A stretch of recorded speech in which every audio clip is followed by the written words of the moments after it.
Bonsoir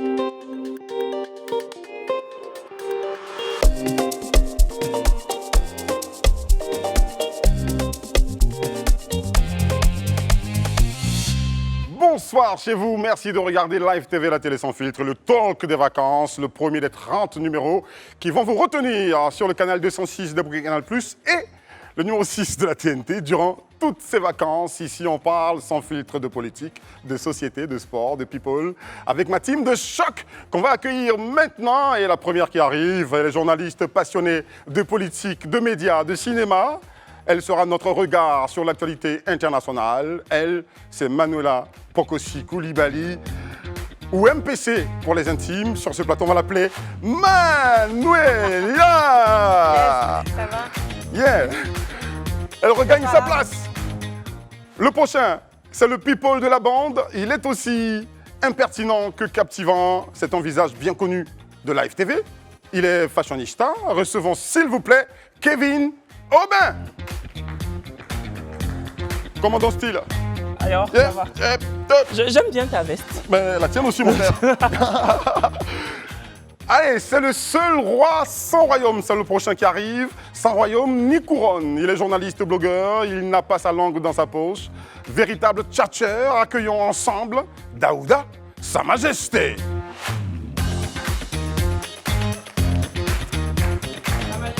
Sa Majesté. Hop, hop, hop. Allez. Il regagne sa place, celle qui arrive, c'est la petite lumière, communicante institutionnelle et politique, journaliste de formation. On la surnomme Spin Doctor ou Olivia Pop. Elle est un visage connu des médias. Avec elle, nous ferons le tour de l'actualité nationale, mais pas que. Bienvenue, Miss Isabelle Vauvor.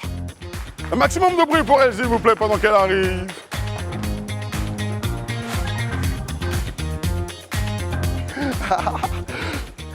Il y a le JT dans ce talk show, et c'est bien Isabelle Vauvor qui en a la charge. On y va tout de suite. Bonsoir à tous. Dans le JT de ce lundi 25 juillet 2022, 30,78% est le taux de réussite au bac. Et on en parle dans quelques minutes. Nous ferons un focus sur l'actualité politique avec les élections internes au RHDP. Et enfin, un point sur l'affaire des 49 militaires ivoiriens encore au Mali. Bac 2022, un taux de réussite de 30,78% contre 29,24% en 2021. Les résultats du bac 2022 sont connus depuis cet après-midi. Bien avant la proclamation des résultats dans les centres d'examen et en ligne, l'ADECO a communiqué en cours de journée sur le taux national d'admission à l'examen, 30,78%. Pour rappel, le taux de réussite l'an dernier au baccalauréat en Côte d'Ivoire s'établissait à 29,24%. Selon la directrice générale de l'ADECO, ce résultat connaît une hausse d'un peu plus de 1%. Elle a relevé que 45 857 filles étaient admises, soit un taux de 31,04%, contre 52 589 garçons, soit un taux de 53,42%. Mariam Dosso s'est également félicitée que le baccalauréat 2022 se soit déroulé sans incident de nature à entacher la régularité et la validité de l'examen. Après l'annonce du taux de réussite national par l'ADECO ce matin, les candidats se sont rendus dans cet après-midi dans les centres d'examen respectifs pour connaître leurs résultats. Écoutons quelques réactions. J'ai eu 200 points exacts et je suis admis. Vraiment, je suis heureux. Je ne sais pas ce gars dit, le soir est mal loco. Il y a un pleut le soir même. Eh ouais. J'ai eu 300 points. La mention bien. 300 points, les vieux. Je remercie mes parents. Ils ont trop déposé sur moi. Je remercie Dieu en premier. Mes ambitions, je veux devenir ingénieur en BTP, bâtiment travaux publics. Je suis un peu déçu. Je vais passer à la maison un peu frustré. Je pense revenir l'année prochaine avec bons résultats. Ben même essayer de travailler encore plus. Les matières où ça n'a pas marché, je peux dire que c'est français seulement. Français seulement. C'est français. Vraiment, je suis dépassé même. Je suis vraiment découragé. Il n'y a plus les mots. L'année prochaine, comme moi-même je me connais, je sais que je ne baisse jamais les bras en fait. Voilà, donc je vais faire son candidat libre cette fois-ci. Et puis je suis sûr de revenir avec la mention cette fois-ci.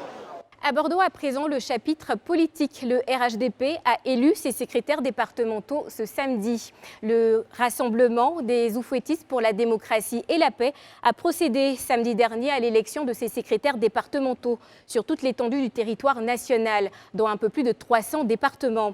Même si le scrutin s'est bien déroulé dans l'ensemble, des échauffourées ont été enregistrées entre les militants du département de Kouto ainsi que dans la commune de Yopougon. À Kouto, les militants dénonçaient des irrégularités sur la liste électorale où ne figurait pas le nom de certains cadres de la localité, notamment le maire de la commune de Gbon, Touré Alpha Yaya, et l'ancien délégué départemental Amidou Diarra. Les militants ont donc décidé de boycotter le scrutin, jugeant cette situation injuste et illégale. Et du côté de Yopougon, les militants sont sortis nombreux pour prendre part au vote. Le scrutin s'est déroulé dans de bonnes conditions, sans incident majeur, mis à part quelques échauffourées le matin, mais qui n'ont pas eu grand effet sur le déroulement du vote. Ces élections internes au RHDP témoignent de la vie démocratique du dit parti. Il faut aussi souligner que les nombreux consensus et responsabilités pris par plusieurs cadres pour avoir des élections paisibles, comme ça a été le cas dans la région de Landonier-Djoablin, grâce au ministre-gouverneur Abinan Kouakou Pascal et le ministre Roger Félix Adom. Toujours le chapitre politique, le GPS tient son premier congrès ce 30 juillet. 3 années après sa création, le mouvement Génération et Peuple Solidaire organise son premier congrès, dénommé Conférence nationale d'expression citoyenne, placé sous le thème GPS Bâtir la patrie des possibles en Côte d'Ivoire. L'événement aura lieu le samedi 30 juillet 2022 en ligne. Les militants de ce mouvement et sympathisants de Guillaume Soro se préparent à vivre le premier grand congrès de leur mouvement depuis sa création. C'est dans un contexte difficile que le mouvement politique GPS de Guillaume Soro prépare ce premier congrès qui, certainement, sonnera comme un moment de remobilisation des militants. Le président lui-même en exil avec ses proches collaborateurs. D'autres compagnons croupissent encore en prison. En bref, c'est un mouvement en quête de nouvelles énergies qui part bientôt en congrès. Rappelons que le mouvement Génération et Peuple Solidaire a été fondé par Guillaume Soro en 2019, au lendemain de sa rupture avec Alassane Ouattara et le RHDP. L'affaire des 49 militaires ivoiriens arrêtés au Mali, la MINUSMA sort un communiqué sollicitant des éclaircissements sur l'affaire des 49 militaires ivoiriens arrêtés au Mali. Récemment, l'État malien a assommé la mission multidimensionnelle intégrée des Nations Unies pour la stabilisation au Mali, de lui clarifier ses liens avec les militaires ivoiriens concernés. Les autorités maliennes ont également demandé à la MINUSMA de leur soumettre à temps tous les documents nécessaires à sa mise en route sur le Mali et ses contingents de leurs contractants, alors que la Côte d'Ivoire parle d'une simple relève de ses troupes basées depuis 2019 au Mali. Suite à cette situation, la MINUSMA dit ne pas être informée de la présence de ce détachement de soutien national ivoirien. Rappelons que dans le communiqué récent, le ministère des Affaires étrangères et de la coopération internationale du Mali s'étonnait de l'arrivée à Bamako le 10 juillet 2022 par vol civil d'un contingent ivoirien dans le cadre d'une mission liée à la MINUSMA, sans information préalable aux autorités. À présent, le chapitre football. Sébastien Haller donne ses nouvelles. Diagnostiqué d'un cancer des testicules, le footballeur ivoirien Sébastien Haller n'a pas tardé à donner de ses nouvelles 3 jours après l'annonce de sa maladie par son club. C'est avec un sourire aux lèvres et le pouce levé qu'il a publié une photo de lui ce jeudi sur Instagram, accompagnée d'un message sur son état de santé. Bonsoir tout le monde, je tenais à vous informer que la première étape a été accomplie. Je tiens à remercier le Borussia Dortmund et l'équipe médicale qui ont été exceptionnelles avec moi. Un grand merci également à tout le personnel soignant de l'hôpital pour leur accompagnement et leur bienveillance, a-t-il écrit, sans donner plus de détails sur cette première étape de son traitement. Et voilà, c'est la fin de ce journal, mais on se retrouve sur le plateau du Talk. On discutera d'un sujet intéressant qui fait débat en Côte d'Ivoire sur la question de la légalisation ou pas de la polygamie. A tout de suite. Merci à Isabelle Vauvor. Qu'est-ce que les titres ont retenu de leur revue de presse de ce lundi 25 juillet 2022 ? Le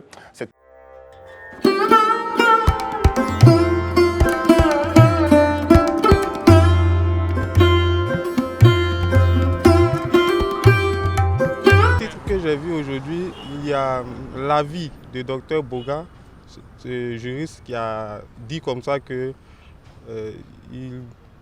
il voudrait que les 3 leaders politiques qui sont en vogue dans ce pays-là puissent se retirer de la scène politique Et c'est un avis que je partage. Vraiment. C'est un avis que je partage dans la mesure où on a vécu des moments très difficiles dans ce pays. Et on constate que au sortir de ces événements-là, les 3 leaders n'ont pas vraiment apporté quelque chose de nouveau dans le but de redynamiser la politique en Côte d'Ivoire, dans le but aussi de révolutionner les choses. Donc, à mon avis, ils doivent démissionner. Je lis plus les titres sur le sport. J'ai vu que Sébastien Haller a été opéré avec succès, comme c'est notre avant-centre actuellement. Donc moi, ça me fait plaisir. Après le retrait de Tougba et d'autres avant-centres, il n'y a pas quelqu'un qui s'impose actuellement.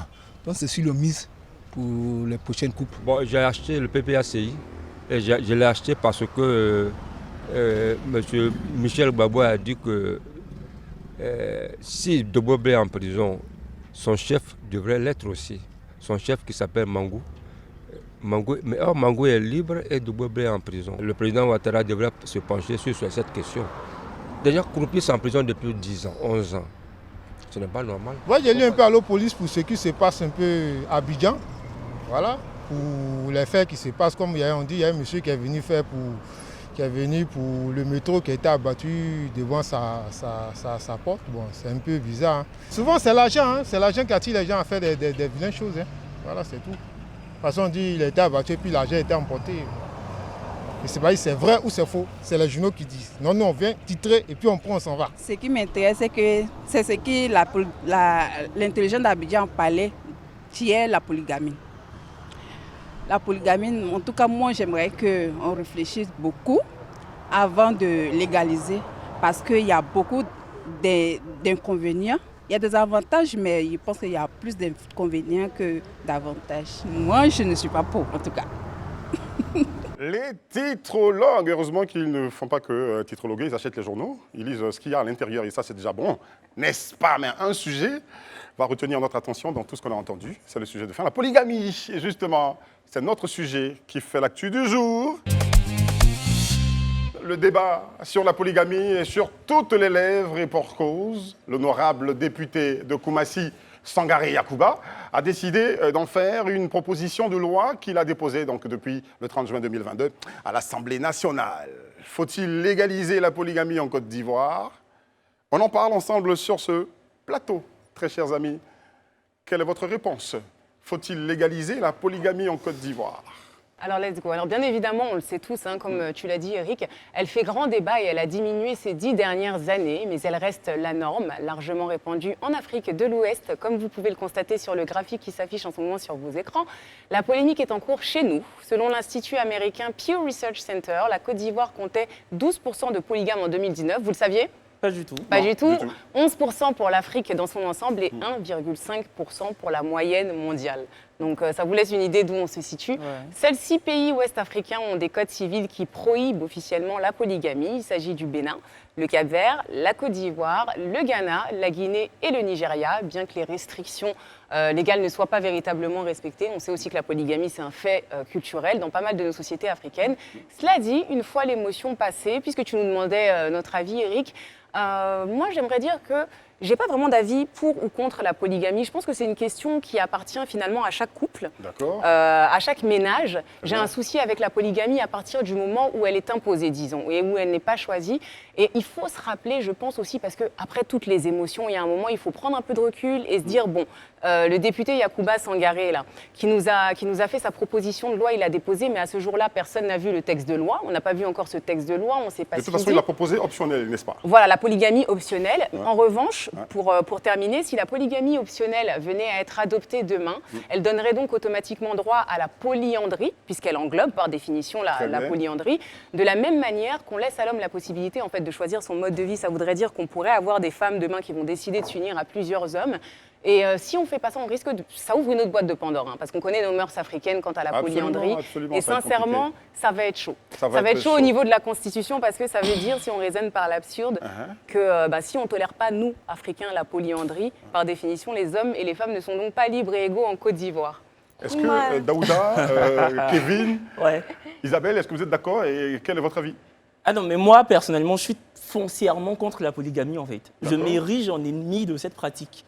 Parce qu'en fait, généralement, quand on parle de polygamie, on se réfère seulement à l'homme et à la femme. Est-ce que le monsieur voudrait épouser 4, 5, 15 femmes pour être totalement heureux ou épanoui dans son foyer? Est-ce que justement l'épouse serait enclin à accepter des co-épouses potentielles? Mais on ne pense jamais aux enfants, tu vois. Moi, je me situe justement dans la peau d'un enfant qui voit souvent ses parents s'invectiver, s'insulter le matin. Ce serait encore beaucoup plus compliqué pour l'enfant de voir sa mère se disputer avec son père le matin et se coltiner une dispute intempestive entre sa mère et une coépouse. Le député dit que c'est justement pensant à ces enfants-là, qui, en cas de décès, donc pour ceux qui sont de la mère qui n'est pas épouse légale, en cas de décès, il y aurait problème au niveau de la succession. Voilà. Pour les protéger davantage, c'est ce qu'il a dit. Il a pensé aux enfants. Ah ouais, Ah, c'est pour ça qu'il voudra en fait légaliser la polygamie. C'est l'une des raisons. Bah écoute, toi, tu es totalement pour la polygamie. Donc, qui t'a dit que je suis pour la polygamie? Est-ce que je te connais pas? Il n'est pas encore parlé.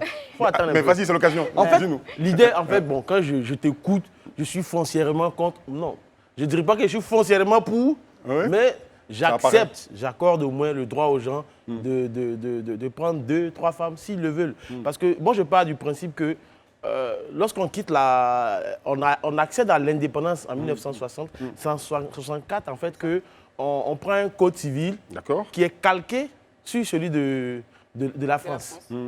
La France, qui est un État chrétien et autres. Du coup, quand tu regardes dans dans notre société ici, il y a des gens aussi qui ne sont pas forcément chrétiens. Vous comprenez un peu? Donc, je pars du principe qu'aujourd'hui, la polygamie en Côte d'Ivoire, sincèrement... Mais la polygamie, c'est pas la religion que ça... Je sais, c'est une question de culture. Je sais, mais il n'y a pas que les musulmans il y a une grosse qui pratiquent la hypocrisie polygamie. dans cette affaire-là qui ne dit pas son nom. Le poisson pourrit par la tête. Voilà.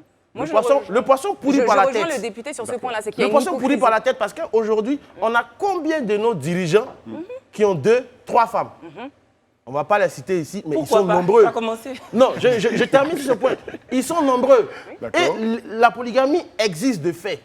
Mais pourquoi ne pas donner le droit? Elle existe, mais pas de façon légale. C'est un fait culturel. Et c'est pas parce que c'est un phénomène social qu'il faut légaliser après, Daouda. Alors Pas déjà, forcément d'accord ce avec qu'il faut ça. savoir, c'est qu'une loi érigée vient solutionner en fait une problématique sociétale. Très bien. Ça, c'est un fait. Maintenant, il faut se poser la question de savoir ce qui se passe sous notre tropique. Du nord au sud, de l'est à l'ouest, qu'est-ce qu'on en fait? Au plan religieux, on a 42% de la population qui est musulmane, 34% qui est chrétienne, et le reste, ce sont des autres croyances, fétichisme, marabout, voilà, etc. Donc, la majorité de la population aujourd'hui en Côte d'Ivoire est musulmane. Et pour la majorité de cette population, ce sont des foyers pour... La majorité exactement, la majorité... 42%, mais tout le reste n'est pas musulman. Non, tout le reste n'est pas musulman, mais il y a des croyances, par exemple, qui font partie des 24%, les autres croyances, qui sont également... Donc la religion musulmane est dominante. Est dominante, tout à fait. D'accord. Tout à fait. Et la plupart, en fait, des musulmans ont des foyers polygames. Donc, en fait, une telle loi viendrait solutionner, en tout cas réparer une injustice sociale existante, parce que, bien entendu, les mœurs évoluent. D'accord. Kevin semble ne pas être d'accord avec lui. Il faut adapter en fait les textes de loi à l'évolution de la société. Comme il y a plus de musulmans, on légalise la polygamie. Oui, c'est ça. Comme ça, on interdit la consommation du porc en Côte d'Ivoire. Non, c'est pas dédicace à Yopougon. C'est pas ce qu'elle dit. C'est pas ce que j'ai dit. Je dis juste que ça viendrait réparer une injustice sociale. C'est-à-dire qu'on est dans un pays laïque. Nous avons des musulmans, nous avons des chrétiens, nous avons d'autres croyances vivant sur le même territoire. Si on donne la possibilité donc, aux chrétiens, par exemple, de pouvoir contracter un mariage monogamique, pourquoi ne pas laisser aussi la chance aux musulmans de pouvoir avoir un mariage polygamique? D'autant plus que c'est optionnel. Donc, c'est-à-dire qu'on n'oblige personne. Non, en réalité, tu parles de règles religieuses. Non, mais Eric, c'est ça. Nous parlons de culture, au niveau culturel. Eric, si tu permets, en fait, ce qu'elle dit, pour qu'on puisse comprendre ce qu'elle dit, ce n'est pas aux hommes de s'adapter aux lois. D'accord. La loi est faite pour s'adapter aux hommes. Tout à fait. Très bien. On est dans une situation de fait où il y a beaucoup de foyers polygamiques en Côte d'Ivoire. Toi-même, personnellement, combien de polygames tu connais dans ta vie?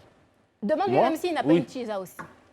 Parce que ce débat, sur l'histoire des polygamies, c'est généralement les femmes même qui négocient les maris des gens. C'est elles-mêmes qui ne veulent pas de la polygamie. Mais dans quel pays on est finalement? Elle se plaise dans cette position de cacher. Il faut arrêter cette hypocrisie. Il faut arrêter cette hypocrisie. Mais après moi, je dis pas qu'il faut forcément légaliser. Je dis aussi, à mon humble avis, et ce n'est que mon avis, c'est pas une vérité générale, je pense, quand on regarde aujourd'hui à l'échelle nationale et qu'on regarde les problèmes de la Côte d'Ivoire, que la polygamie est un problème important parce qu'elle brise des foyers, elle brise des enfants, elle brise des vies, elle vise des parents. Mais par rapport à nos urgences, sincèrement, est-ce qu'on n'a pas plus urgent comme l'éducation, les enfants, toutes ces choses-là, avant de penser à la polygamie? D'accord. Cette loi prend peut-être en compte l'éducation des enfants, qui serait beaucoup plus facile si ils ont le même droit, donc étant de mères différentes dans ce foyer. En revanche, moi je trouve que ça ouvre une trappe importante qui est celle de la légalisation du mariage traditionnel, par contre. Très bien. Ça, on en parle un peu moins.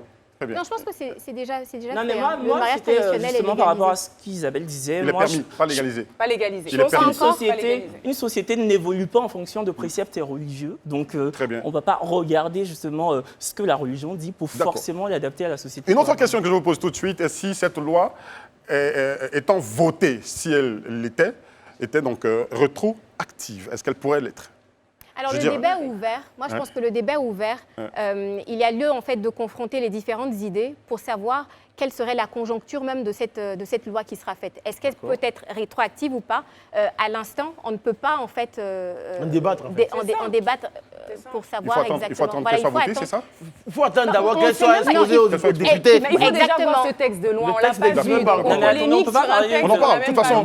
On en parle, de toute façon, parce que les commentaires vont bon train sur les réseaux et partout en Côte d'Ivoire. On en parle. C'est un sujet qui déjà était sur les lèvres ou dans les pensées, dans les têtes de beaucoup d'Ivoiriens, étant donné qu'autour de nous, pratiquement tous les pays ont voté cette loi. Absolument, c'est la majorité. Je disais tout à l'heure, c'était répandu. Il y a seulement 6 pays. Voilà. Mais tu sais, moi, ce qui me choque dans l'histoire de cette histoire des polygamies, au Sénégal, il y a la polygamie, c'est pas l'hécatombe. Ça se passe pas forcément mieux non plus. Au Burkina, il y a la polygamie, c'est pas l'hécatombe. Mais qu'est-ce que t'en sais? Mais non, là, tu parles des enfants. Tu n'as jamais vu des foyers monogamiques où les enfants du même père et de la même mère ne se parlent même pas? Mais c'est ce que j'ai dit. Mais sauf que c'est pire quand tu vois ton père abandonner ta mère pour une femme qui est dans la même maison. Parce que j'ai connu des gens qui en ont souffert. Moi, j'ai vu des foyers polygamiques.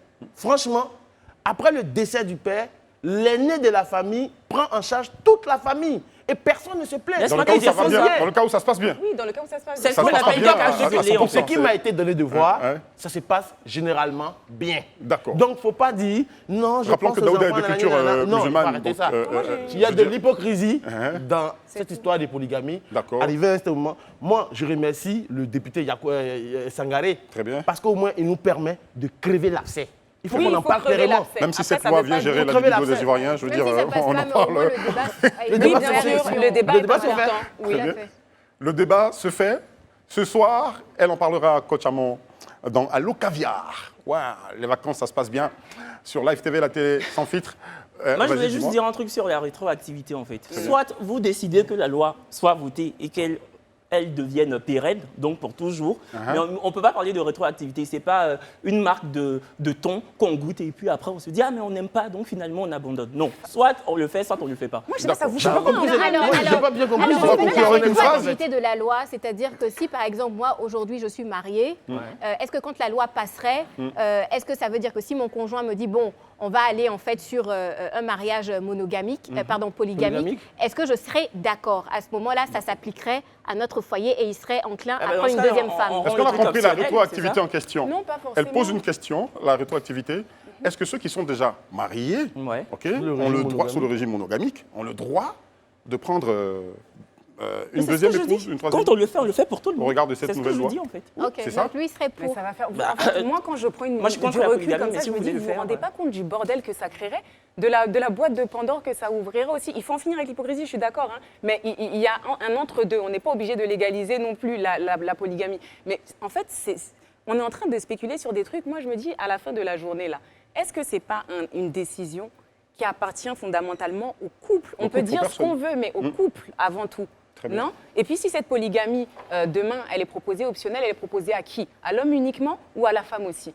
Mais en fait, je pense que le député, lorsqu'il est passé sur le plateau du Live Talk ici, Il a été clair sur la question. Il a parlé de nos mœurs, de nos us et coutumes. Dans nos mœurs, dans nos us et coutumes, une femme n'épouse pas deux... Mais dans les mœurs africaines... Respirez. Dans les mœurs africaines, oui. Laissez-le finir rapidement. Laissez-le finir. Kevin, je sais que tu bouillonnes, mais calme-toi. Hein. Mais vas-y alors. Vas-y. Vas-y, il a dit nos mœurs. Dans nos mœurs, franchement, ça m'étonnerait que Kevin lui-même épouse, qu'on appelle ça, et Vovo, Kevin accepte que Vovo prenne 2 hommes en même temps. Pourquoi pas? Si toi tu l'acceptes, moi je ne l'accepte pas. Donc toi, ton mari le droit et elle pas. Ça veut dire que les femmes et les hommes sont pas libres. Je pars du principe que si elle décide de prendre 2 hommes, moi, je dis, je m'en vais. C'est optionnel. Tu le dis, le député Sangaré a été clair et il a dit que selon, on ne va pas mentir, on peut ne pas être d'accord ou ne pas être d'accord avec ça. C'est la réalité de nos mœurs africaines. La polyandrie est mal vue, c'est un fait, d'accord. Mais maintenant, ce que dit le député Sangaré, c'est ce que je vous disais tout à l'heure, il faut savoir lire entre les lignes. Quand le député Sangaré dit ça, ne parlez pas de polygamie optionnelle demain, parlez de polygynie optionnelle. Bon, et pas là, parce je pense que tu es dans la terminologie. Je ne suis pas dans les terminologies. Polygamie, quand même. Je ne suis pas dans les terminologies, tu vas comprendre où je veux en vouloir. La polygamie, ça englobe un tout. L'homme comme la femme, ça englobe la polygynie, c'est-à-dire un homme qui a plusieurs femmes, et la polyandrie, une femme qui a plusieurs hommes. Si selon nos mœurs africaines demain, c'est un raisonnement par l'absurde Daouda, ok? Je suis d'accord. Tu me suis? Donc on y va. Je dis si demain, là, la loi est votée et qu'on dit que chez nous, en Côte d'Ivoire, on ne tolère pas la polyandrie. La polygamie reste une option pour qui? Pour l'homme seul. On est d'accord ou pas? Et comme notre constitution est adossée à la constitution française, par l'absurde, la constitution, il faudra modifier cette constitution-là. Allez voir les législateurs, ils vous le diront. Parce qu'elle sera en train de dire que l'homme et la femme ne naissent pas libre et égaux en droit. Manuela, je pense que j'ai été clair dès longtemps en parlant des lois. Franchement, nous ne sommes pas dans un pâturage où c'est des... Non, c'est pas des hommes... Non, c'est pas nous les hommes. Tu me dis, la loi évolue avec son époque. Donc justement, si on change... Dernièrement, on a changé la Constitution, moi, je vais juste te répondre une phrase, Daouda. Les droits des femmes et les droits des hommes, eux, c'est comment? Ils doivent évoluer aussi. Donc là, de toute façon, on tombe dans un débat féministe, en fait. Les droits de la femme doivent rester garantis. On pourrait y arriver. Attention, on ne parlait pas tous en même temps. On pourrait y arriver, attention. Kevin, si cette loi est votée, la polyandrie. Il faut parler demain, on ne parlera pas de polygamie optionnelle en Afrique. En Côte d'Ivoire, on parlera de polygynie optionnelle, il faut le dire. C'est très bien. Parce que c'est toujours cette si la culture de la femme le permet, elle peut prendre 2 hommes. Si sa culture le permet. Mais si elle-même pas forcément une obligation. Il y a des femmes africaines qui ont la culture africaine qui ont envie d'avoir plusieurs époux. Manuela, je sens que tes organes sont en train de rentrer, mais il faut les retirer un peu. Je retire même pas. Retire un peu. En fait, c'est que dans notre culture ivoirienne, du nord au sud, en passant par le centre. Même, tu n'as pas besoin. Non, en Afrique du Sud, les femmes, non. En Afrique du Sud, les femmes. Voyez rapidement, Daouda, c'est ton dernier mot. Attention, Manuela, on n'est pas arrivé au clash, attention, on ne va pas clasher sur ça. Il n'y a aucun village qui accepte qu'une femme prenne. Bon, un jour, ça va commencer. D'accord. Très bien, on se calme sur le plateau. C'est pas parce qu'aucun village n'accepte qu'auquune femme n'a envie. C'est ce que je te dis. Très bien, regardez tous Coach Caviar ce soir. Vous pouvez continuer à débattre chez vous sur ce sujet-là. Vous pouvez continuer à débattre. Si je vous pose la question ici sur ce plateau, ce que vous allez choisir, si vous n'étiez pas encore mariés, mesdames, si vous êtes mariés, rétroactivité, est-ce que tu permettrais toi à ton mari je viens de répondre, c'est une question personnelle. Moi, je ne réponds pas à ce. C'est une question qui regarde mon époux et moi. Tu n'en parles pas? Non, je n'en parle pas en public. Il n'y a pas de oui ou non. C'est une question personnelle avec laquelle je discute de mon époux en privé. Moi, personnellement, je n'ai pas de problème avec la polygamie. Voilà. Mais je suis sûr et certain que je vais en discuter. Ce que tu faisais déjà. Je vais en discuter avec ma femme. Et elle est d'accord?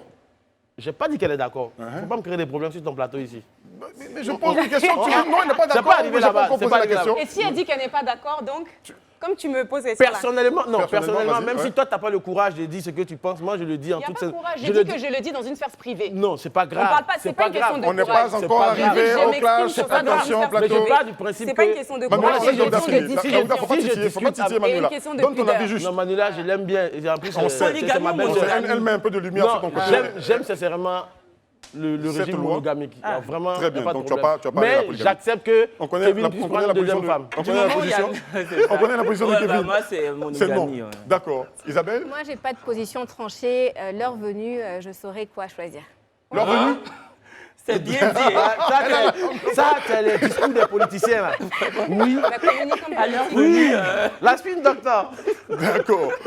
Mais merci à vous tous. J'ai aimé cette discussion, c'était assez dynamique. Merci, vous pouvez continuer à discuter chez vous. Alors, sur ce plateau, si je vous dis 30,78%, qu'est-ce que cela vous évoque? Le taux d'admission au baccalauréat 2022.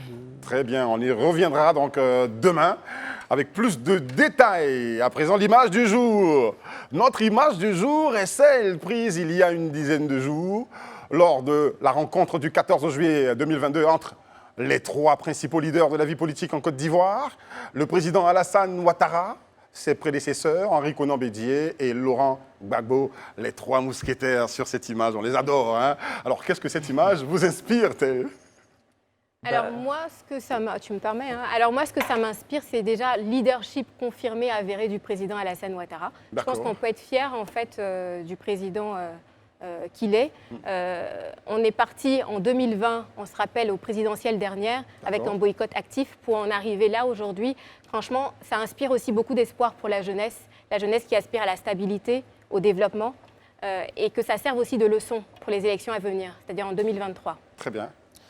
Un autre avis, rapidement? Bon, me concernant, moi, j'avoue que l'image m'a désolé. Je le dis, c'est vrai, c'est glaçant, c'est froid. Et tu as l'air tellement désolé, mon frère. Non, sincèrement, parce que j'ai eu à faire des reportages sur ce sujet-là, de Djouekoué à Guy Trozon, en passant par Korogo, Bouaké. D'accord. Qu'est-ce qui te 20 désole? ans en arrière, est-ce qu'on n'aurait pas pu simplement éviter ça, Eric? Il aurait suffi que Cesare, Mario et Benjamin se fassent la passe, on n'en serait pas là. Tu veux dire, Mais, tu veux dire le Benjamin, le cadet et... L'aîné. L'aîné. Voilà. D'accord. Pour dire, en fait, en gros, que j'en appelle à la jeunesse, en fait, qui regarde cette image. Ne vous tuez pas pour des hommes politiques, ça ne sert à rien. Parce qu'au final, ils vont s'asseoir, ils vont manger, ils vont boire les bières, ils vont manger porc à Yopougon, et puis c'est fini. Voilà. S'ils y vont, il y en a un qui ne mange pas porc au milieu, attention. Bon, hein. tu en sais quoi? Ça n'engage que toi, mon frère. En tout cas, moi, pour réagir, Eric, l'image du jour, non, elle m'évoque un brin de satisfaction, comme tout Ivoirien, je pense, parce que voilà, beaucoup ont perdu la vie. On se dit finalement, bon, tout ça pour ça. Je salue aussi un petit peu dans le prolongement de ce que disait Isabelle, la volonté de décrispation des relations de la part des trois leaders, d'Alassane Ouattara, mais aussi de Gbagbo et de Bédié, parce que Alassane Ouattara aurait pu vouloir cette rencontre et les deux auraient pu répondre non aussi. Donc je salue vraiment cette volonté de la part des trois leaders. Mais maintenant qu'on a vu cette réconciliation en images et en paroles, disons, moi, j'ai hâte et j'attends de voir comment elle va s'inscrire davantage dans les actes, comment elle va se matérialiser. Absolument. Parce que pour vivre en Côte d'Ivoire, voilà, depuis 4 ans, machin, etc., au milieu des Ivoiriens, même de la population, alors je ne vais pas dire que je n'ai pas ressenti, mais je n'ai pas ressenti cette grosse animosité dont on parle. Et finalement, je me dis que cette réconciliation, elle doit peut-être avoir lieu entre les partis et au sein des partis politiques eux-mêmes d'abord. C'est peut-être le vrai démarrage de cette réconciliation.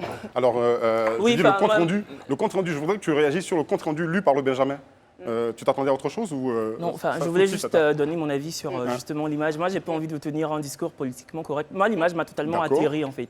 Ça m'a vraiment atterri. Enfin, je me suis dit, cette image remplie de candeur, de bienveillance. Voilà, on voit un sourire qui est esquissé. Enfin, je pense surtout aux familles des victimes. Je me demande ce qu'elles ont ressenti quand elles ont vu cette image, quoi. Je pense que si cette image avait été capturée en 2010 ou 2011, il y a plus de 3000 personnes qui seraient encore avec nous aujourd'hui. C'est tout ce que j'ai envie de dire. Le plus important déjà, c'est qu'on avance. C'est qu'on avance déjà. Il s'est passé plein de choses. Hein, donc, en 2011, en 2002 et derrière. Aujourd'hui, je pense que cette union, ce rassemblement, va permettre aux Ivoiriens d'avancer, de faire un pas en avant. Merci, mes amis. Et à vous, chers téléspectateurs qui nous suivez. Hein, on marque une petite pause, le temps d'une pub, et on revient. Restez avec nous. De retour sur le plateau du Talk des vacances sur Live TV, la télé sans filtre. Retrouvez-nous du lundi au vendredi à 19h45 sur le numéro 6 de la TNT et le 206 de Bouquet Canal+. La suite, c'est le clash du jour et ça va clasher grave. Il y a un clash dans notre émission, vous êtes au courant. Ce jour, le sujet du clash, c'est bien la question de la cherté de la vie en Côte d'Ivoire. Le panier de la ménagère est en souffrance à la pompe. Les automobilistes pompent à la goutte, hein, et c'est peu de le dire, et les débats vont bon train en Côte d'Ivoire. C'est Kevin qui nous donne petite liste des produits dont les prix ont augmenté. Oui, c'est ça. Enfin, c'est une liste assez rikiki, hein, une toute D'accord. petite. Par exemple, enfin, le tas de tomates au marché passe de 200 francs à 300 francs. Le kilo de D'accord. viande qui était avant à 2500 passe à 3000 francs. L'aloco, pour avoir justement un plat d'aloco à 100 francs, c'est totalement impossible. Voilà. Il Et n'y en a fait, plus de lieu où on vend un loco Non, ça n'existe à moins de 200 francs. Ah, non. Ça commence par 200. Sauf si tu décides de faire de l'aloco ou chez 500. toi et tu le partages à 100 francs par générosité dans ton quartier, mais sinon ça D'accord. n'existe plus. Et en fait, j'ai pris ces petits prix-là parce qu'aussi longtemps que je me souvienne, justement, le SMIC reste encore fixé à 60 000 francs. Donc, je n'allais pas vous prendre des prix assez exorbitants. Alors, tu le confirmes, la vie est très chère en Côte d'Ivoire. Exactement. D'accord. Pour un SMIC à 60 000. Donc, c'est assez compliqué pour l'Ivoirien lambda moyen. D'accord. Vous allez certainement réagir sur les réseaux sociaux pour nous dire qui dira qu'il a emporté, bien sûr. Hein, merci. Donc, poursuivons avec ce clash. Daouda, la vie est chère en Côte d'Ivoire. Il dit, c'est vrai. Que dis-tu, toi, mon frère?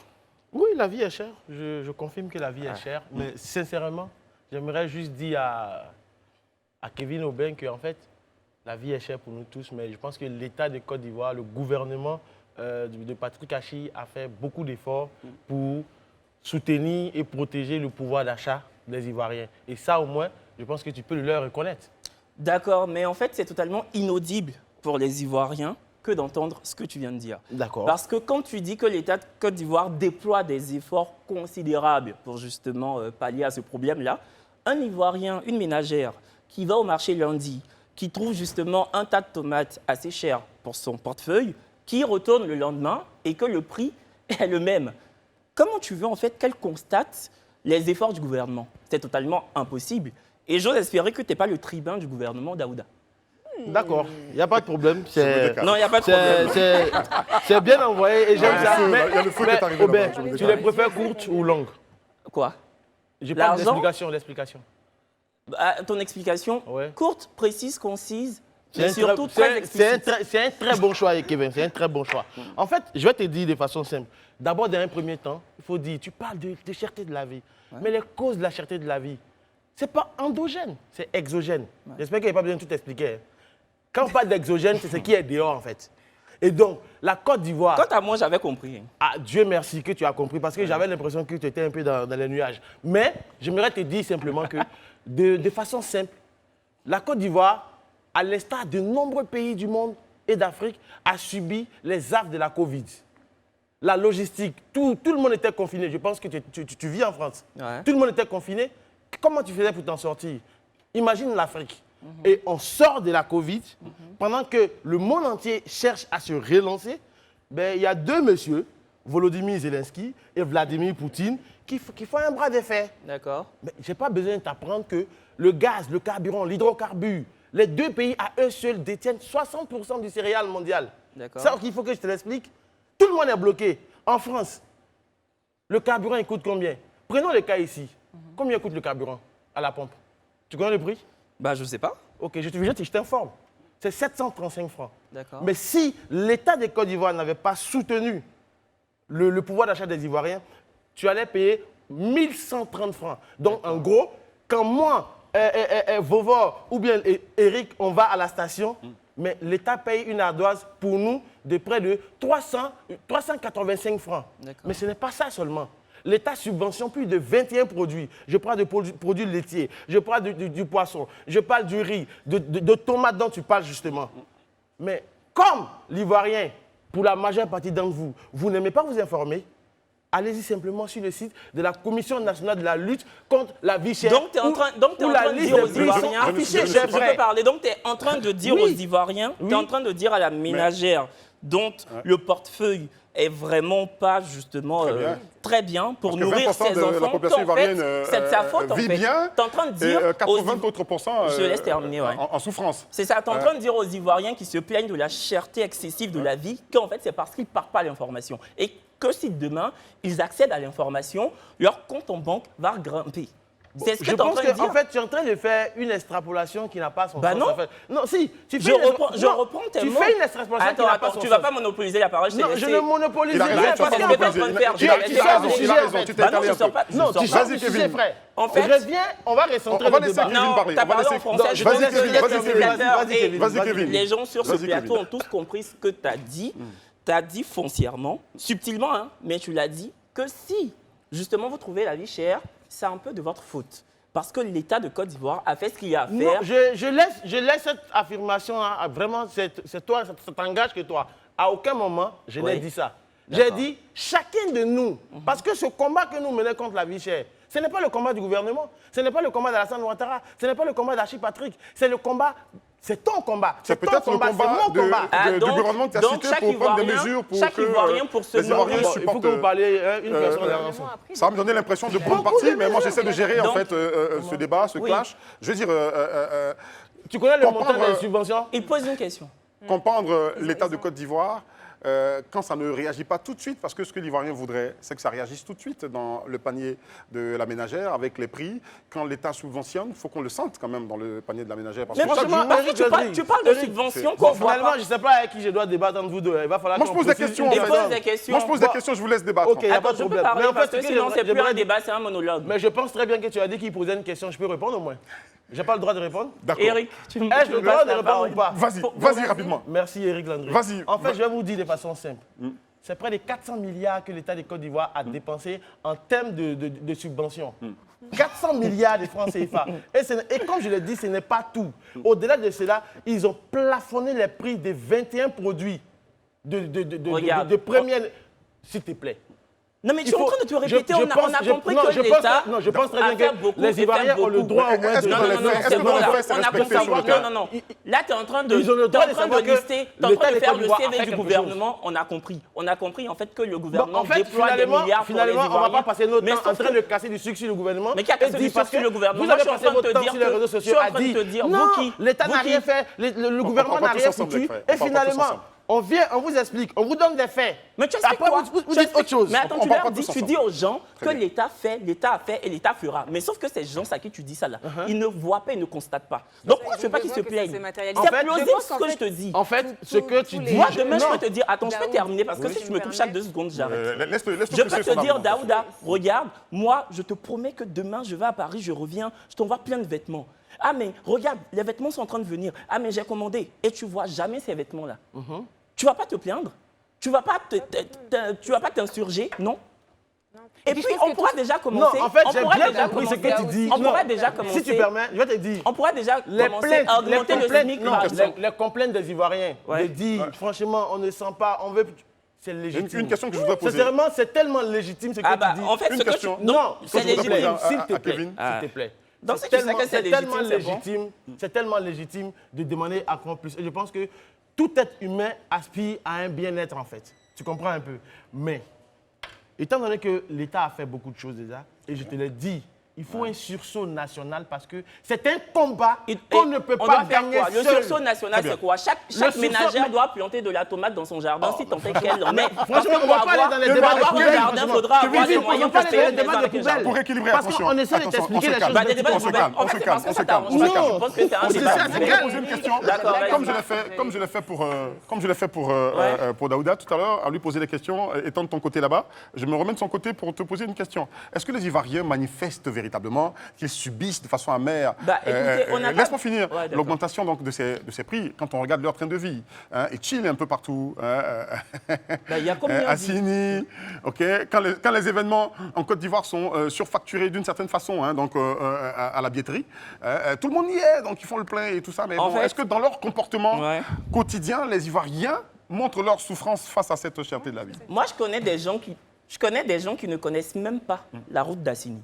En parlant d'Assini, en parlant de Champagne, on est vraiment en train de parler d'une petite partie de la population. Très bien. Ça veut dire que tu ne connais pas la Côte d'Ivoire, chef frère. Parce qu'à Puren, dernièrement, les enfants... Tu es très prolixe comme personne, ils ont tu es bavard. 000 francs pour se jeter de la poudre aux yeux. Oui, pour des gens qui vivent la vie chère, en fait. D'accord, et c'était tous les enfants de tous les Ivoiriens qui étaient à Puren? Parce que quand tu dis c'est une infime partie, en fait, je te dis, Bah, tu sais qu'on est des millions en Côte d'Ivoire, c'est pas parce qu'il y a 5000 personnes dans un événement. Elle est le rare pays en Afrique où il y a 3 classes. 20 000 personnes. Il y a des riches. C'est 20 000 personnes qui étaient présentes. Il y a une frange très importante de la classe moyenne. Et quand on parle de classe moyenne, on ne parle pas des personnes qui touchent au bas mot 400 à 500 000 francs par mois, en fait. D'accord, je peux parler. Donc, ce n'est pas les autres pays, en fait. Donc, il ne faut pas dire, c'est une frange. On dit petit conseil, 100 000, 200 000, vous y êtes. Et après, vous venez nous dire, non, la vie est chère. Je n'ai pas dit que la vie n'est pas chère. On a apprécié l'intervention du Premier ministre Patrick Hachi dans une interview qu'il a accordée à une chaîne de télé pour s'étaler et expliquer, bien sûr, cette cherté de la vie. Je veux dire, comment jugez-vous, bien sûr, cette interview à laquelle nous n'avons pas été conviés? On ne sait pas trop pourquoi. Bah, faudrait qu'on dise en substance ce qu'il a dit, non? Aux téléspectateurs qui n'ont pas vu l'interview, par exemple. Je pense qu'il a dit comme ça, on lui a posé la question, est-ce que, monsieur le Premier ministre, est-ce que vous pensez que la vie est chère? Et il a dit en substance que, bah oui, il sait que la vie est chère. En tout cas, lui, il le ressent à travers son entourage, que la vie est chère, tu vois. Et moi, j'ai trouvé cette réponse-là assez offusquante. Moi, ça m'a offusqué. Enfin, je me suis dit, j'aurais préféré qu'il ne parle pas. Parce que dire que, oui, la vie est chère, mais moi, personnellement, je ne le ressens pas. Mais voilà, je vois quelques personnes, justement, qui trouvent que la vie est chère. Donc, oui, la vie est chère, tu vois. Et quand tu finis de prononcer cette phrase et que tu n'apportes pas... Tu l'as ressenti comme si lui-même, il n'a pas ressenti, il ne ressent pas oui, du tout c'est que la ça, vie est et chère que tu n'apportes pas de solution zidoine. Le ressentir, de toute et façon. que tu n'apportes pas de solution zidoine derrière. Je trouve, en fait, que c'est vraiment...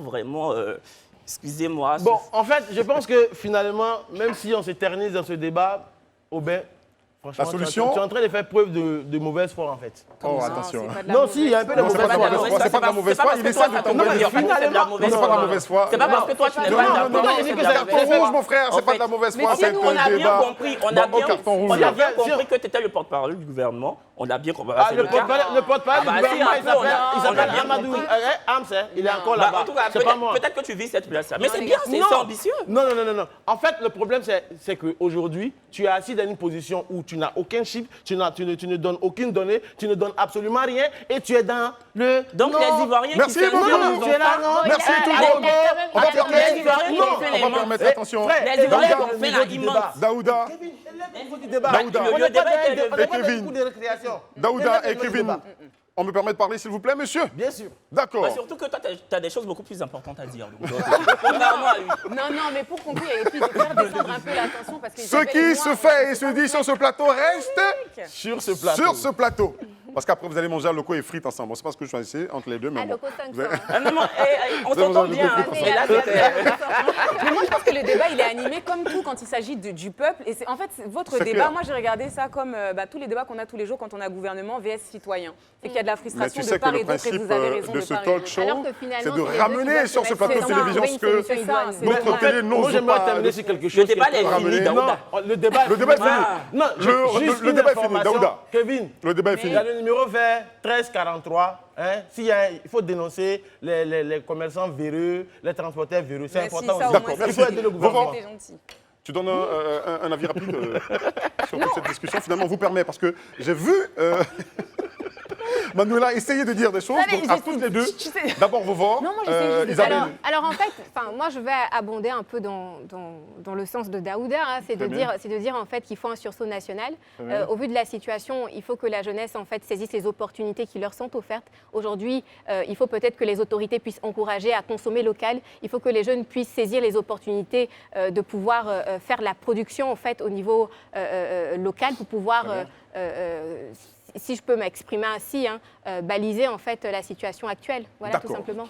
Et puis, allez, pour donner le point et équilibrer les choses à Kevin, du coup, non, je pense qu'il faut réellement, en fait, essayer déjà de s'écouter. Le gouvernement essaie de faire, mais le gouvernement ne doit pas tout faire. Et ensuite, il y a des citoyens aussi qui souffrent, qui sont dans une situation d'urgence et qui ont besoin que ces mesures-là... Le gouvernement ne peut pas tout faire. C'est même pas le rôle du gouvernement de tout faire. C'est même pas le rôle du gouvernement de tout faire. Est-ce que vous demandez au gouvernement de venir éduquer vos enfants chez vous à la maison ? Non, il y a le gouvernement qui a sa part dans l'éducation. Il pourrait, par exemple, le gouvernement nous parents. encourager à Voilà, éviter donc, de faire la culture saisonnière. Il y a d'autres stratégies qu'emploient certains pays pour qu'on ne se contente pas d'attendre une saison de tomates, une saison de bananes, pour que la dame qui fait le coup dise il n'y a pas de banane. Il faut qu'on évite ça. Vas-y. Pour terminer, dans mon propos, c'est juste ça, c'est que le gouvernement ne fait pas rien, comme le disait Daouda, il y a des mesures qui sont prises, mais après je rejoins Kevin, peut-être qu'on a besoin que ces mesures se matérialisent de façon un peu plus rapide peut-être. C'est juste ça, merci. Et concrète. C'est tout. Merci. Parce que Merci beaucoup. On a fini. Ça, c'était le clash entre Daouda et Kevin. C'était chaud. Moi, je vous dis pas, hein, donc j'ai même pas le droit de vous dire qui a dominé ce clash-là parce que j'étais juste au milieu. Vous allez certainement réagir sur les réseaux sociaux pour nous dire qui a remporté, bien sûr, ce clash. On compte sur vous. Merci. Poursuivons avec la chronique thématique. Et c'est une actu internationale développée donc par Manuela. C'est parti. Oui, du coup, je vais parler tout doucement, parce que c'est tellement... Non, il y a de quoi. Et je fais sur le plateau que non, on va continuer à en sourire et à en rire toujours de toute façon, parce qu'on n'a pas changé. Et je voulais simplement parler de Rachel Keke, et j'ai intitulé cette chronique ainsi parce que c'est la question que beaucoup se posent depuis qu'ils ont découvert Rachel Keke. Rachel Keke, c'est une Ivoirienne de 48 ans qui était femme de chambre. Elle est devenue gouvernante puis députée en France.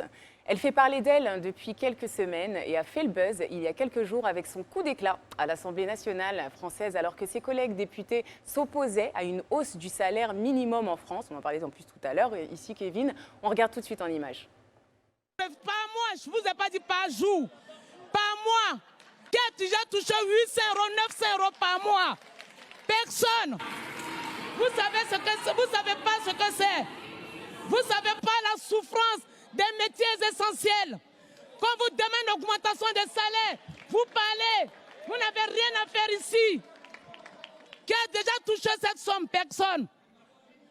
Vous proposez des primes. Les salariés de Monoprix, ceux qui ont servi la France pendant le Covid, le PDG a augmenté de 70% son salaire. Il vous demande seulement une augmentation des salaires, vous refusez. Quelle honte! Ah, tanti Rachel Keke, elle a crié sur les Français là avec son accent BT. Ah ça, et je ne sais même pas si on a bien vu la fin où elle pousse carrément le micro. Et on dit le body language ne ment pas en fait. On voit qu'elle est complètement, elle est dépassée. Alors il faut savoir... On peut faire ça ici? Je ne sais pas. Mais il faut savoir qu'en tout cas, pour finir, et sur Rachel Keke, qu'elle a un passé politique. Hein, voilà. Elle ne débarque pas comme ça. Elle a été l'une des porte-paroles leaders de la grève des femmes de chambre à l'hôtel Ibis Batignolles en 2019. Oh. Elle est l'étoile montante aussi du LFI, la France Insoumise, qui est le parti de Jean-Luc Mélenchon.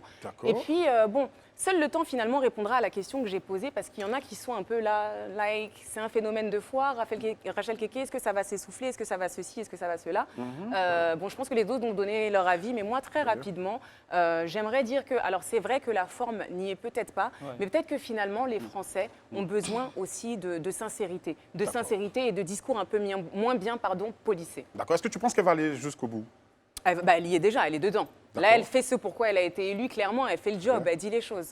D'accord. Rachel Keke, qui, je le rappelle, est l'épouse d'un ancien Zouglouman en Côte d'Ivoire, Bobby Odé. Okay. Ça, je savais voilà. pas. Ah bon?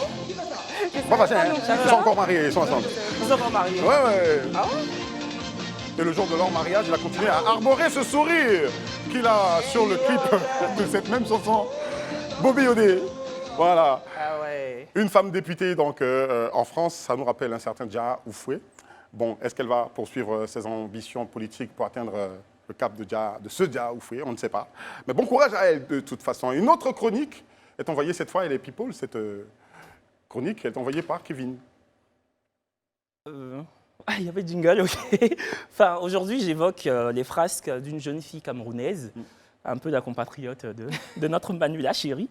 Elle se nomme Christelle Ontagana, mais on la connaît justement sous le sobriquet de Cynthia Fianga. C'est une jeune fille qui a suscité le courroux de tous les Camerounais. Franchement, son visage et son nom provoquent automatiquement des réactions, mais des réactions archi-véhémentes. En fait, la jeune fille a fait ce qu'on appelle une sextape. Voilà. Sur certaines vidéos, on peut la voir avec des hommes en train de se filmer, et c'est elle-même qui se filme avec un aplomb déconcertant, on va dire. Et il y a quelques mois, justement, la première sextape de Cynthia est apparue. Internet s'est offusqué, on a insulté, voilà, les insultes ont fusé dans tous les sens. Et on s'est dit, bon, c'est un petit égarement, non, un énorme égarement. Une première fois, une dernière fois, on ne va plus revoir ça, mais sauf qu'elle a récidivé. C'est quoi le but? Je ne sais pas. Il y a quelques semaines, elle s'est encore filmée en train de justement faire ce dont j'ai parlé tout à l'heure. Et là, en fait, la colère des internautes a décuplé. On s'est dit, une fois, pourquoi pas? 2 fois, c'est la fois de trop, tu vois. Mais le truc, c'est qu'en fait, Cynthia, ce qui a vraiment mis l'huile sur le feu, c'est qu'elle ne s'est pas, elle s'est pas tuée, elle s'est pas terrée dans le mutisme, elle s'est pas terrée dans le silence. Au contraire, elle a pris sa caméra, elle a lancé un live Facebook et elle s'est moquée de ses détracteurs, elle les a nargués, elle leur a dit « je fais ce que je veux de ma vie », on regarde un bout. Bon, vous m'avez posé une question là, que quand elle fait ça, est-ce que je me suis déjà eu à... Est-ce que vous avez discuté avec elle? Maintes fois, je lui ai demandé, ma fille, quand tu fais ça, tu as manque de quoi manger?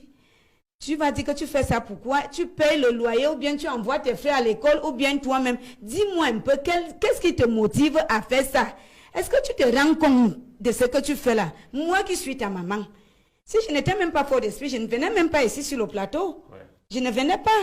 Mais comme je sais comment je vis, donc j'ai ma conscience tranquille. Et la façon que je tue et mon entourage, ils sont au courant de ça. Quelle était sa réponse? Elle ne me dit rien. Et ça, c'est plutôt la réaction de la mère. Oui, c'est plutôt la réaction de sa mère parce que sa mère s'est sentie obligée d'arpenter les plateaux de télévision pour justifier l'éducation qu'elle a inculquée à sa fille parce que justement les gens épinglaient sa mère sur les réseaux sociaux en disant mais quelle éducation elle a donnée à sa fille, pourquoi sa fille s'expose autant, c'est une mauvaise mère. Donc elle s'est dit il faudrait vraiment que je parle et que je me dédouane des accusations. Est-ce qu'elle n'a pas condamné sa fille en le faisant? Je l'ai bien éduquée, c'est elle qui est partie à gauche. Non mais après, moi j'ai regardé toute l'émission, vers la fin elle a dit, elle a prié les gens d'excuser sa fille et de justement lui pardonner pour ses incartades, voilà. Mais ça n'a pas suffi parce que finalement... À ce jour, elle est où? Elle est incarcérée en fait. Elle était incarcérée pour justement dépravation des mœurs et puis diffusion volontaire. On connaît le nombre d'années de prison? Je ne sais pas, je pense qu'au Cameroun c'est 1 à 2 ans.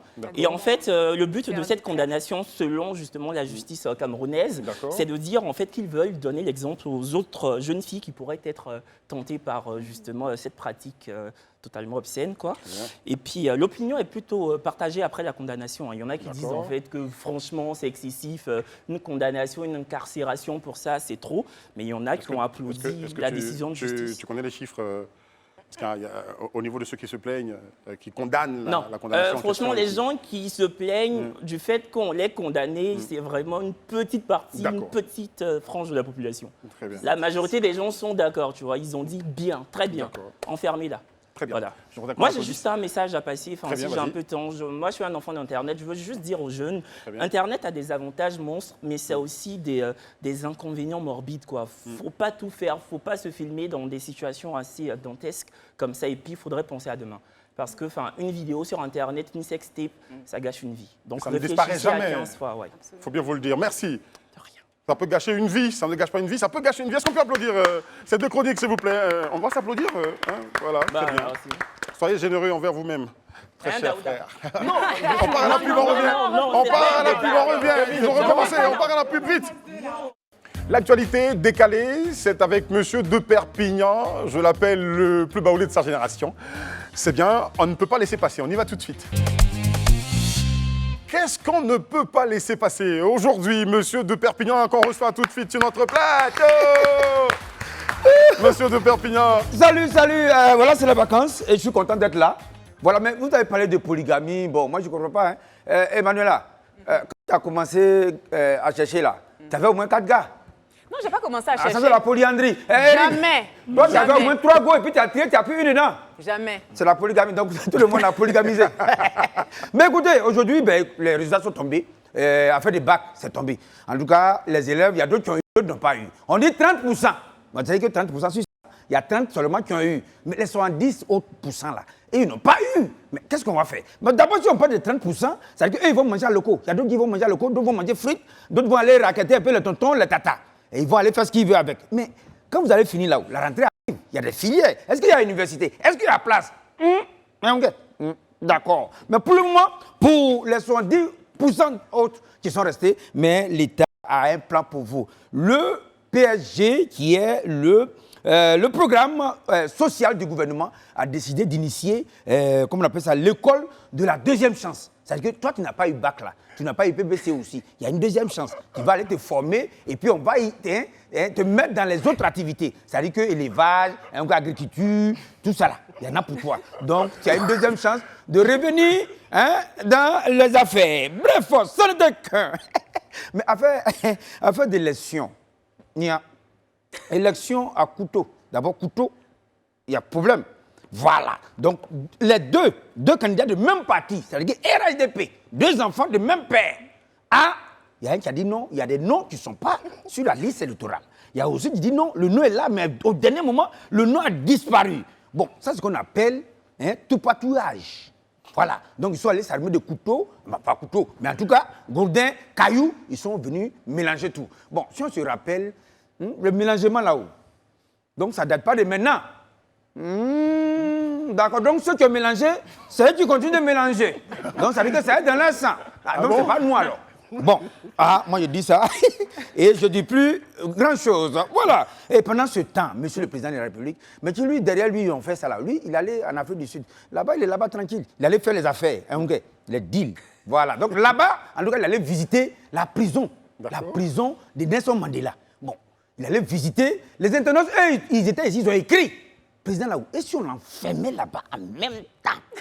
Mais bon, dans tous les cas, c'est les internautes qui ont dit Est-ce que ça moi, arrange le je pays? sais que la prison est devenue maintenant un musée. Donc, bon, il n'y a pas trop de chance. Mais pendant ce temps, le président, depuis l'affaire de 49 Nyomi, ils sont restés au Mali là. L'affaire est compliquée. Il n'a rien dit. Il était ici, Mali est là, il n'a rien dit. Il allait maintenant en Afrique du Sud. Loin. Et c'est là-bas qu'il a parlé pour la première fois de cette histoire de 49 Nyomi restés au Mali. J'ai dit, monsieur le président, Mali et puis Afrique du Sud là-haut, c'est où qui est loin? C'est Afrique du Sud qui est loin, ou bien c'est Mali qui est loin? Bon, tu pouvais quand même, vous descendre quand même à Assini Ngota. Parce que Assini, ça veut dire aussi Assini Ngota aussi. Tu descendais là-bas, et puis tu appelles le petit. Tu lui dis petit. Libère. Mais tu as laissé. C'est au fond là-bas. Président. C'est là qu'on quand tu as. Bon, avant que tout ça se gâte, et avant que le président n'arrive, tiens, moi je m'en vais où? Merci monsieur de Perpignan, sacré de Perpignan. On a notre cœur qui est meurtri donc pour ces 49 soldats. On en parlera très certainement donc, au cours de cette émission. Vous savez qu'il y a lieu tous les jours, du lundi au vendredi, 19h45 sur Live TV, la télé sans filtre. Pendant toutes ces vacances, vous allez être bien servi avec cette équipe de choc. Avec Isabelle, qu'on va applaudir. Ouais, Kevin, Manuela et Daouda. Ça m'a laissé. Sans oublier, vous le dites en cœur, mon prénom. 1, 2, 3. Eric. Super, merci. Je pensais que vous alliez oublier. Daouda n'a pas dit. Super. Et Daouda n'a pas dit? Il veut qu'on se clash. Il veut qu'on se clash, laisse-le. On s'arrête ici pour aujourd'hui. Et on se donne rendez-vous pour demain, même heure, sur Live TV, dans le talk des vacances. Vous avez intérêt à être là parce qu'ici, tout est dit. Très bien. À demain. À demain.